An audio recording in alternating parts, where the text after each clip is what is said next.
is Julius Adewunmi, and his speech title is Legacy.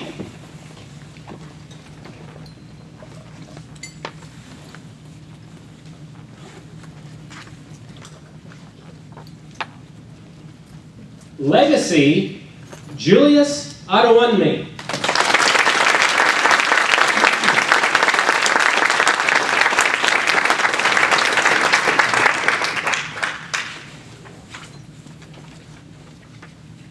So there I was. I thought I'd made the best presentation of my life.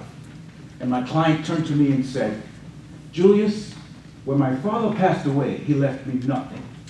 And I seem to be doing fine. When I go, my kids will do just fine. Mr. Contest Master, fellow Toastmaster, and welcome guests. This statement probed deep in my heart. What did my client mean by, my father left me nothing? I started thinking about my legacy. And I started thinking, what is legacy? Well, legacy is defined in a dictionary as a gift of something transmitted from the past by an ancestor or predecessor. Well, this led me all the way back to my grandfather. My grandfather, Clement Shotunde Adewumi, was a first-generation Catholic, and he was a procurer of goods and services in Lagos, Nigeria. He had a unique opportunity. He procured goods and services for the local indigenous Nigerians, the former slaves from Brazil, and the British. Now, I recall stories about my grandfather where the British would come up to him and say, hey, Clement, old boy, could you help us find a good local accountant for one of our small businesses? And my grandfather, who always used to wear a hat, would take off his hat and scratch his head and say, I think I have the ability. The indigenous Nigerians would come up to him and say, Mr. Adewumi, can you please help us procure a license for one of our small businesses? And once again, he would take off his hat, scratch his head and say, I think I have the ability. When his future mother-in-law came up to him and said, Clement, you've met my beautiful daughter. Can you please help us find a good man for her? He opened up his arms and he said, Mom, I know I have the ability. My grandfather became known as C.S. Ability because of his ability to get things done, and he did. He used to say to my father, who was also known as Clem, Clem, just do your best and let God handle the rest. He transmitted this legacy to my father. My father, Clement Shotunde Adewumi, now he worked for British Petroleum for a number of years and became the first owner of a utility gas company in Nigeria. Now my father endured a lot of stress in those early years. I remember government officials wanted him to liberalize the laws of the gas industry in Nigeria. His technical partners involved the French, the British, the Americans, and the Belgians. They wanted him to import as many gas appliances and gas industry into the country. All he wanted to do all the while was serve Nigerians. He wanted to make a better life for Nigerian people. He used to say to me, Julius, if the wealthy man is to enjoy his riches, he better make sure that the average man, the common man, has the ability to earn a living and also provide for his or her lifestyle and her family. My father was trying to teach me that to earn was to serve. And he did a good job of this, transmitting this legacy to myself and my siblings, and it's quite evident in what we do today. Now, behind every man, it is often said that there's a great woman, but not so in the case of my mother. See, beside this successful man was an amazing woman, my mother. My mother, Teresa Olushola Adewumi, was one of the first women to hold the position of VP of Human Resources for a major Nigerian corporation. Now, in the 60s, this wasn't easy. This was unheard of, especially back then. I recall early in her days, she would take us into school in the morning, come back during her lunch break, go back to work, come back home in the evening, where she became wife, mother, and manager of the entire household. Now, as a young man, I would bicker back and forth with my mom sometimes. And she would say, Julius, it only takes a wise person half a word. You tell a wise person half a word. When it gets inside and it's internalized, it becomes a whole word. I used to say, Mom, can you just tell me the word? Tell me. My mom was trying to teach me that in life, your principles stay the same. The situations, your circumstances will differ, but your principles stay the same. And how you define the world, how you see the world, ultimately defines your life and your legacy. I ask you, what kind of legacy are you going to leave? What are your most valued treasures? Your most valued possessions? Will they multiply when they're shared? Is it going to be a legacy of God? Is it going to be a legacy of family? Or is it going to be a legacy of purpose? Please think about this. I know of a young man, very, very dear to my heart. At the age of 43 years old, he lost his wife and 3 children. As a result of mental illness, his wife took her life and the life of 3 small children, 8 years and younger. How do you begin to live? How do you continue to live when you're faced with such a tragedy? Ladies and gentlemen, my brother lives. He lives, he laughs, he cries, and most importantly, he loves. And his life is a legacy to me and to all of us around today. I stand up here, propped up physically, spiritually, emotionally, because of all these legacies left to me. And I ask you, what kind of legacy do you want to leave? Is it going to be a legacy worthy of emulation? Is it worthy of celebration? Is it worthy of preservation? What kind of legacy do you want to leave? Mr. Contest Master.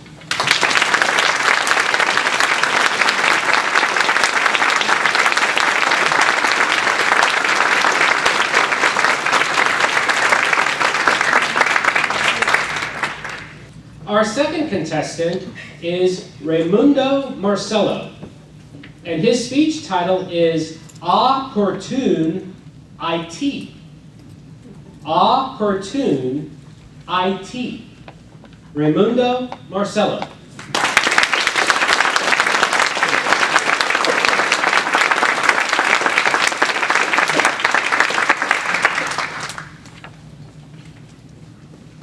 At the beginning of a recent kayaking trip, the river guide stood near us, ready to suit us up. It had rained the previous day, and as a result, the river was wilder than normal. Some of the rapids were more dangerous. But our guide reassured us, "Don't worry, we'll make sure to go around them." We had never gone kayaking before, so we had to trust him.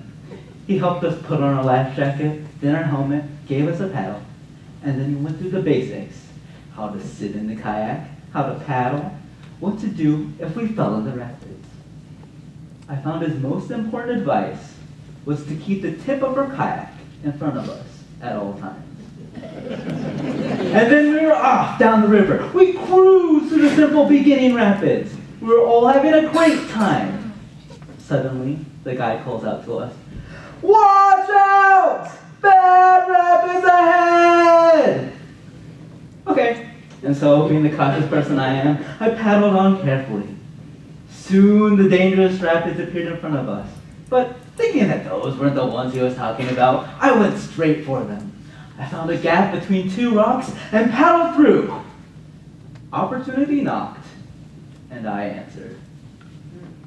Mr. Contest Master, honored dignitaries, fellow Toastmasters, and welcome guests. Tonight, I will explain to you how the pronunciation of the word opportunity can lead you to success. I will break it down into 4 parts. tune, IT.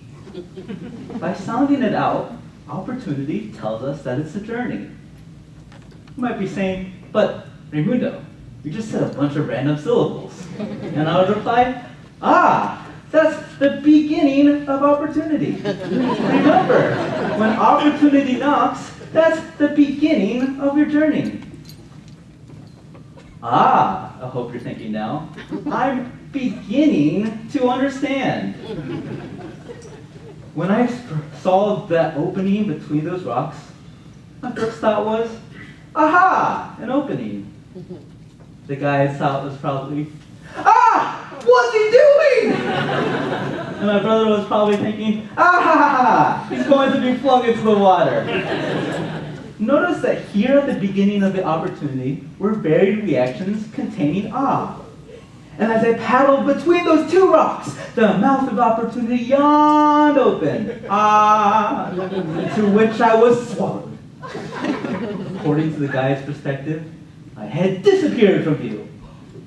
There was no turning back. The journey of opportunity had begun. You start your adventure when you notice your opening.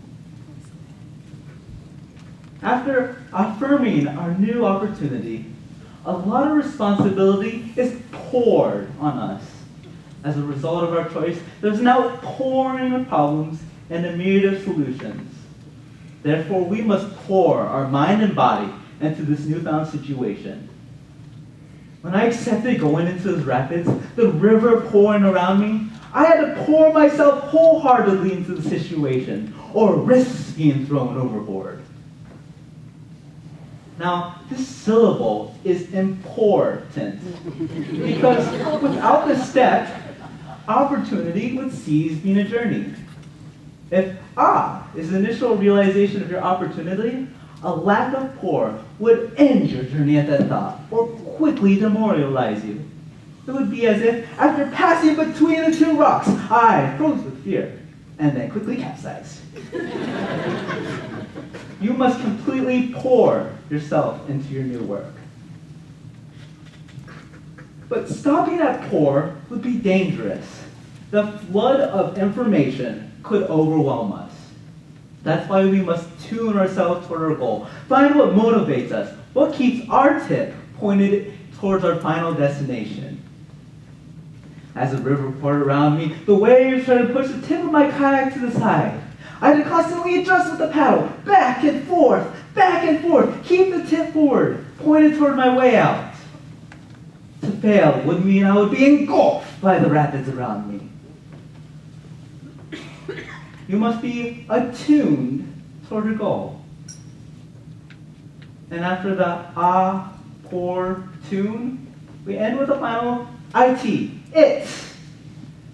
Finally, I emerged from the rapids unscathed, or at least still in my kayak. I made it! Opportunity is a journey that always has a final reward, an ultimate objective. Without the last it, the situation might seem opportune, yet it won't go anywhere. How can you tune yourself without a goal or incentive and find the direction you need? Pouring yourself into work just becomes a waste of time. And the becomes a surprise gasp of tripping over something interesting, yet forgettable. It is the finale, the accomplishment, the success of opportunity. You will attain it in the end. Noticing your opening, pouring yourself into the work, tuning yourself toward your goal, and finally achieving your it. By slowing down, whenever you are presented with an opportunity, and really sounding it out, pour, tune, it, you will be able to successfully navigate whatever rapids of opportunity that you may encounter and achieve whatever goals you desire, whether that be a promotion, a vacation, a resume building experience, a puppy, whatever you want it to be. And after enduring the whole journey, you will deserve it. Mr. Concept.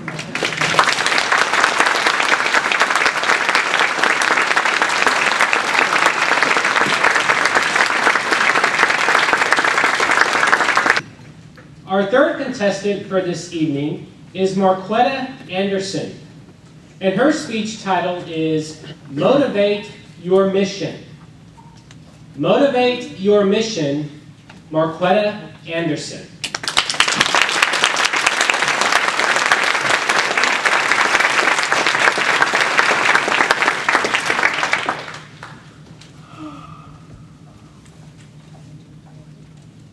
In life, we experience a mission. And sometimes what ends up happening, we get distracted from our mission.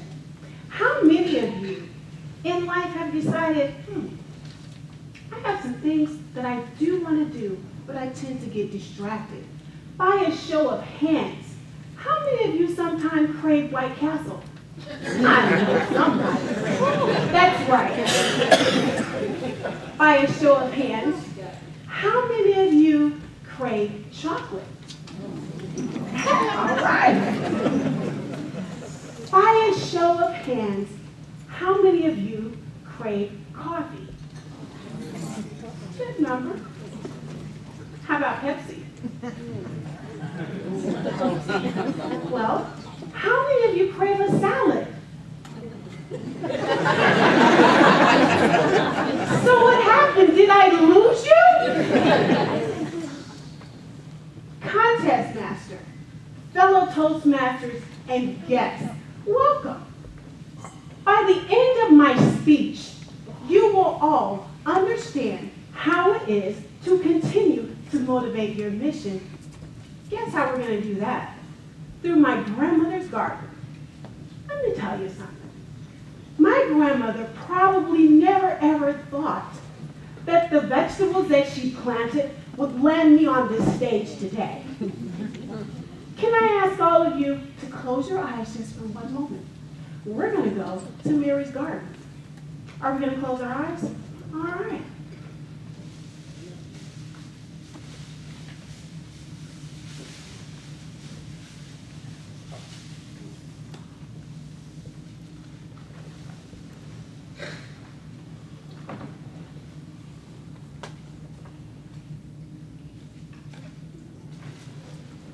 All right, are we ready? Yes. Welcome to Mary's garden.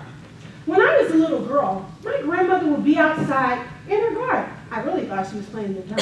I had no idea she was actually planting vegetables in her garden.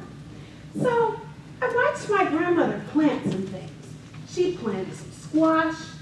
She planted some peas. She planted some carrots. She planted something that everyone loves, tomatoes. And I wondered, why is it every time for a meal we would have a salad? Where those salad lovers at? Did I lose you? All right. So let me tell all of you how important those things that my grandmother planted affected me and got me on this stage today. That lettuce that my grandmother planted, that lettuce, let us be kind. Let us be patient. Let us empower each other. Let us stay motivated. Grandma thought about something else. Squash. Squash negativity. Squash those things like, I can't do this. I'm too tired. I don't feel like it today. When you think about things that are hard, fighting cancer is hard. Losing a loved one is hard. Giving birth to children is hard. I know, I have 3, and it was hard. So we squashed those things. Grandma say one thing about those peas, and Grandma called me LaShawn. LaShawn, those peas, sweetie, will always bring you peace and patience. Make sure you eat your peas. One more thing. Those carrots. One thing about those carrots, they help you to motivate your vision. You know why anybody like Bugs Bunny? Bugs Bunny loved carrots. And he loved the, thank you, sweetheart. He's like, I love carrots. Those carrots. Carrots, your doctor will tell you, good for your eyes. And when you have good eyes, guess what? Your vision. And with the vision, you will always be able to motivate your mission. That last thing here, we got a tomato. You know what a tomato does? To make you fabulous, to make you know that no matter what, I can do this. Last but not least, can I ask all of you, say cheese. Cheese. There's nothing like cheese on the top of that salad. Thank you all for the cheese. One thing about cheese, it makes you smile. It makes you feel like I'm having a great day. The joy, the energy is awesome. So ladies and gentlemen, I hope that my grandmother's vegetables in her garden not only empowered you, they gave you energy. One thing that is so awesome with energy, it helps you ultimately to have the momentum to know that I'm motivated, I can do this, I understand this. Any distractions that come along, remember to always think about the squash. Squash what you can't do and honor what you can do. Those things will help you to motivate your mission, stay focused, and to know that with all of those, with my grandmother's vegetables in her salad, when I say you can do it, you can do it. And ladies and gentlemen, I hope that the vegetables that Mary Porter's garden has planted will help you and keep the momentum to motivate your mission. Thank you.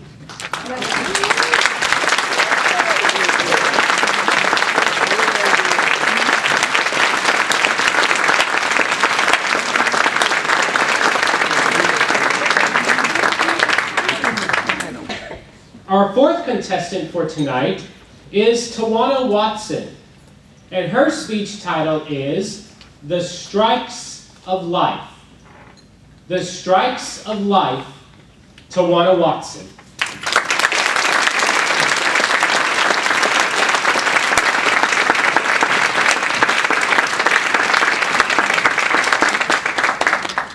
Come, take a walk with me. You and your family are going to a Cardinals baseball game. Everyone has on their cardinal red t-shirts and baseball caps, ready to enjoy a grilled hot dog and a nice cold beer. As you're walking towards the stadium, you hear the man say, "Get your peanuts, $2. Get your peanuts, $2. As you come to the corner of Clark and Tucker, waiting to cross the street, you see a woman sitting on the ground with her knees pulled to her chest and her head in between her hands. She's rocking back and forth, crying. You take notice of her clothes. She's well dressed and her hair is combed. As you proceed across the street, you look to your loved one and you say, "Did you see that woman sitting on the ground over there?" They say, "No, dear. Where?" For a person to be sitting on the ground crying, something is wrong. Mr. Contest Master, fellow Toastmasters, and honored guest, is it possible that life brought that woman to ground zero? Maybe she'd reached her breaking point. Life has a way of throwing you curveballs, causing you to strike out. Strike one! She learns that her husband has been having an affair the entire time they've been married. Strike two, he leaves, takes all of the money, both cars for her to raise their 4-month-old baby alone. Strike three, she has no food and has to stay in a food pantry. Strike four, her lights have been turned off in the heat of the summer and she has to sleep on the couch of her first husband. Strike five, she can't file for child support because she doesn't know his new address. I know, Baseball only has 3 strikes.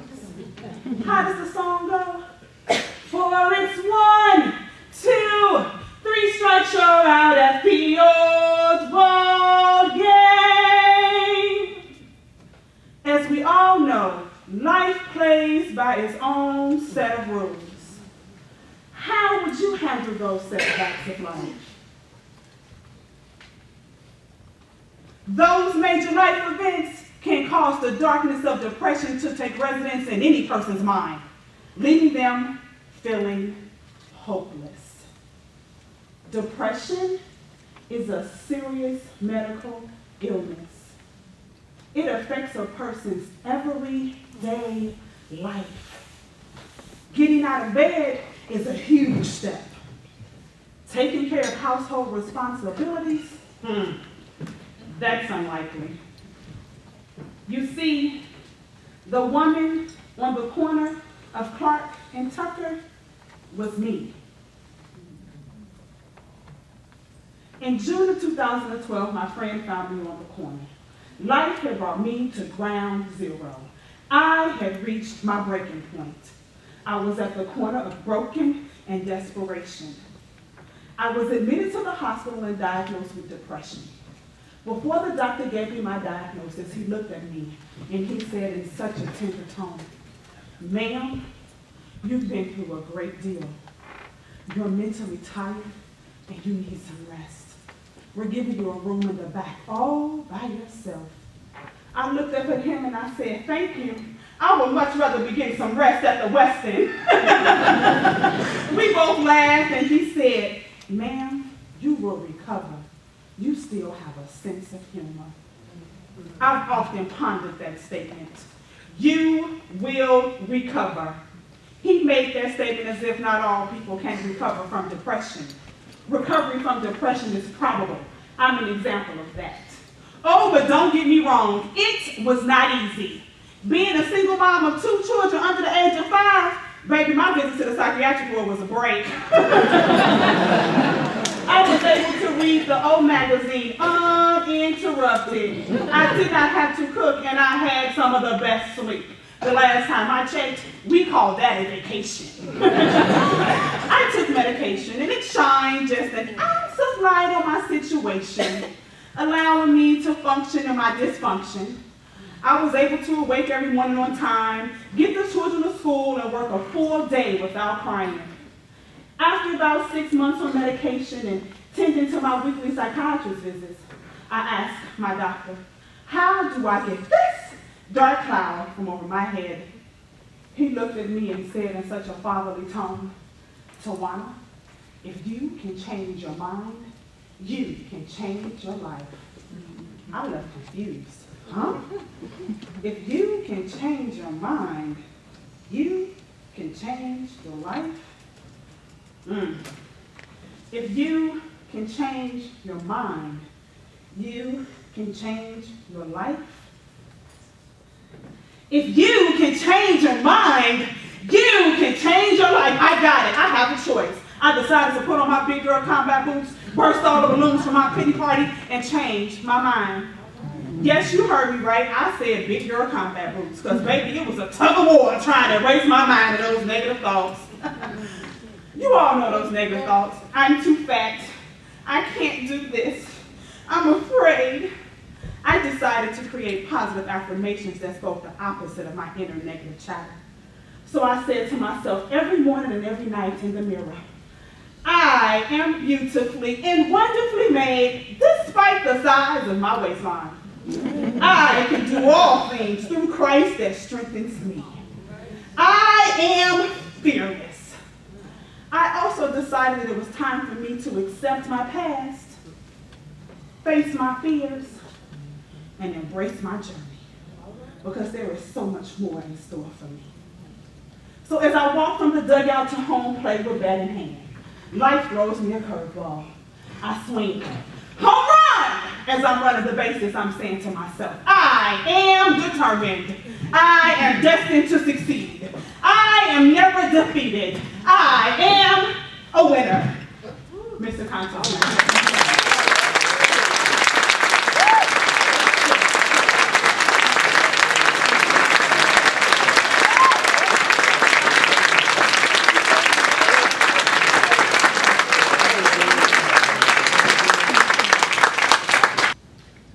Our fifth contestant this evening is Christine Mossbrooker, and her speech title is Celebrate Failure. Celebrate Failure, Christine Mossbrooker.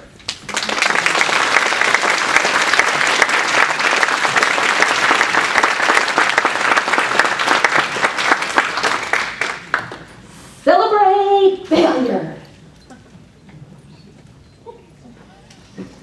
All right, so that doesn't really sound like a reason to break out the party hats and confetti. Mr. Contest Chair, fellow Toastmasters, and honored guests, I hope that in the next few minutes I can challenge some of your concepts about failure.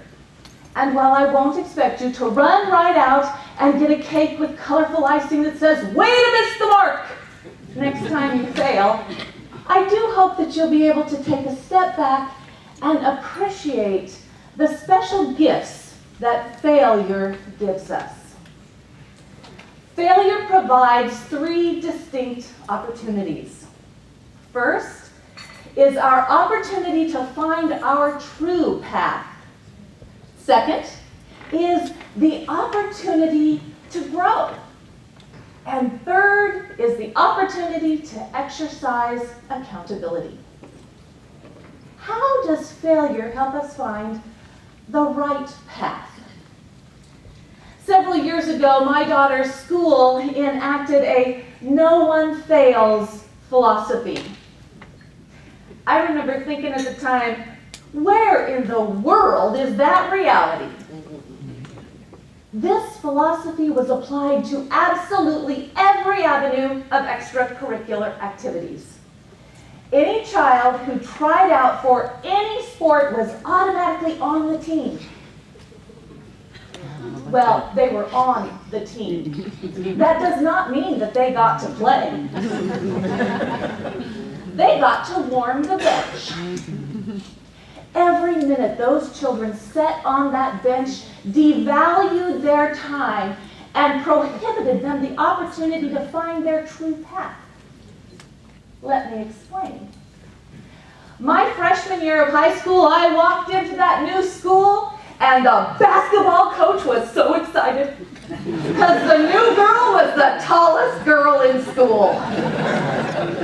And one would think that with a father who played high school basketball, college basketball, and went on to spring training with the New York Yankees, that I would have mad athletic skills. I played basketball for 1 hour. I hated every minute of it, and my complete lack of athletic ability was obvious. Now, certainly, I could have stayed on the team and it wouldn't have hurt me. And I could have grown into a mediocre player. But if I had done that, I would not have had the time to pursue my true passion, which is theater. How does failure help us grow? Failure is quite literally the sign that we have tried something we don't already master. You may have heard about a young man who was kicked out of school because he was unteachable. No one exudes failure better than this man. He tried over 1,000 times to make the light bulb. And we used Thomas Edison's light bulb for over 100 years before it was improved upon. A reporter asked him one time, what was it like to fail all of those times? And his response, I didn't fail. I learned 999 ways to not make a light bulb. Thomas Edison understood the value of failure. How can failure help us be accountable? If I could give one attribute to my children, it would be that they are accountable for what they say and do. Failure is a petri dish for accountability. if you toss in some failure, some desire to make it better, a little look at our part in it, and give it some time, slosh that all around, and you have accountability. If we want to be accountable, we get to own our lives. And if we don't own our failures, we don't own our lives. And someone else does. And then we're just a marionette dancing at their whim. Every year at every county fair across this nation, the philosophy of accountability is questioned. Some well-meaning adult gives a blue ribbon to a white ribbon project. For those of you who don't know what that is, that means they give an excellent mark to a mediocre project. I promise you, every child that walks onto that fairgrounds clutching their project knows exactly how much time and mastery they have put into that project. And when they know they have a white ribbon and they come home with a blue ribbon, they have just learned that their effort meant nothing and their contribution was meaningless. Is that the message that we want to send? Theodore Roosevelt said that it is far better to dare mighty things and to win glorious triumphs, even though checkered with failure, than to walk among the poor souls who neither suffer nor enjoy much, for they live in the gray twilight that knows not victory nor defeat. Hello, Toastmasters.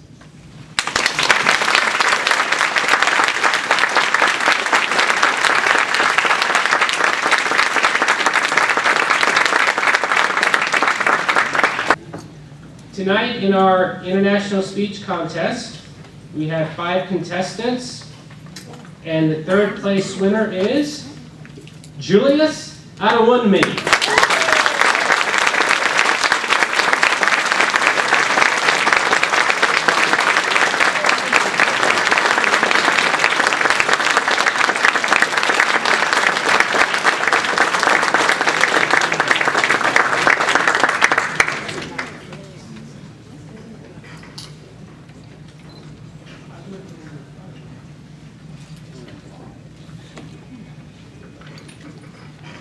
Our 2nd place winner for the International Speech Contest is Raimundo Marcello.